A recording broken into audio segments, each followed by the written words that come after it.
Have a look on the rules. To frame a sentence in the simple past, we write subject and we use the second form of the verb. To frame it a negative sentence in simple past, we use did not. Alright, subject plus did not, and after using did not, we use first form of the verb.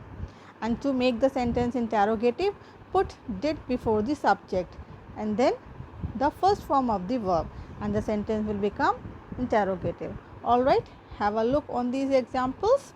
See the positive form, negative form and question form. See the first one, I worked.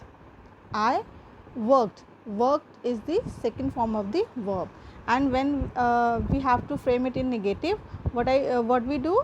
We use did not. I did not work, and to frame interrogative, we put did before I. All right. Now the next one is past continuous tense. All right. Past continuous tense is used for an action which was in progress at the stated time in the past. It is also used for a past action which was in progress when another action interrupted. All right, have a look on the rules. To form a sentence in past continuous, we use auxiliary verb. As I have told you, in present tense we use in present continuous we use is, am, are. Just like this, in past continuous we use was and were. For singular subject we use was, and for plural subject we use were. So to frame the affirmative sentence, we write subject plus was, were and ing form of the verb and then object. And to frame the sentence negative, we use not after was or were and then ing form of the verb.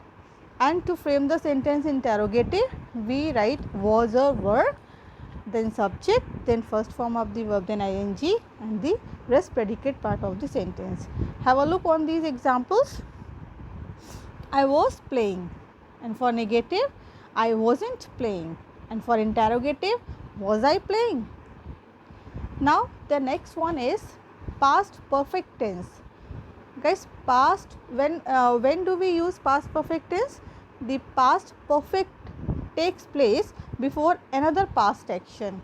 Okay, we can say that past perfect tense shows an action completed at some point in the past before another action began.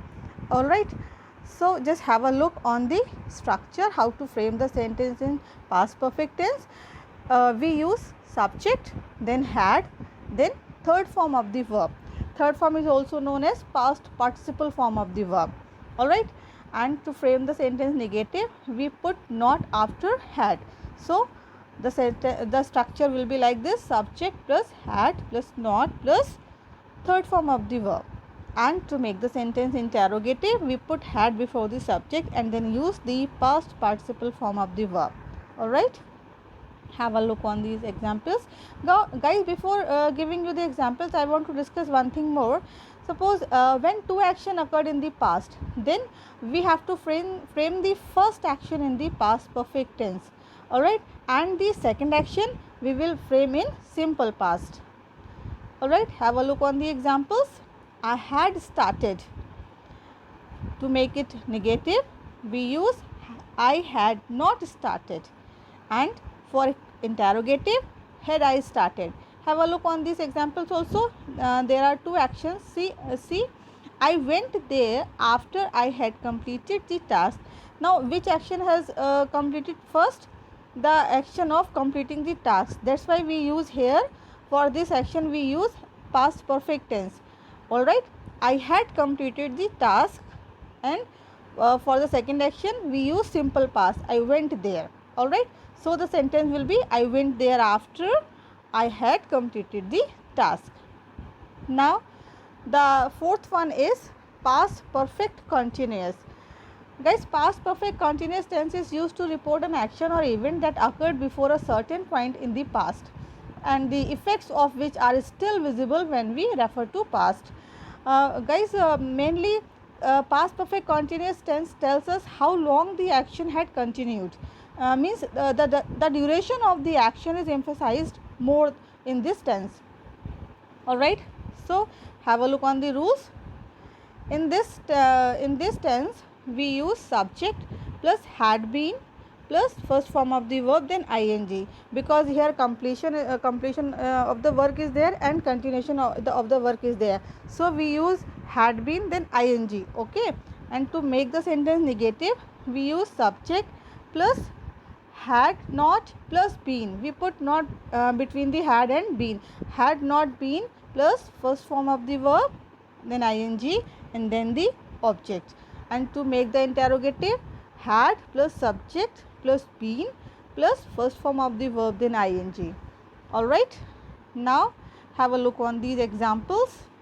I had been starting. To make it negative, I had not been starting. To make an interrogative, had I been starting. Have a look on the other examples also. They had been being friends since childhood. Thomas had been trying to repair the phone the whole day. Alright. So guys, I hope that all these 4 parts are clear to you.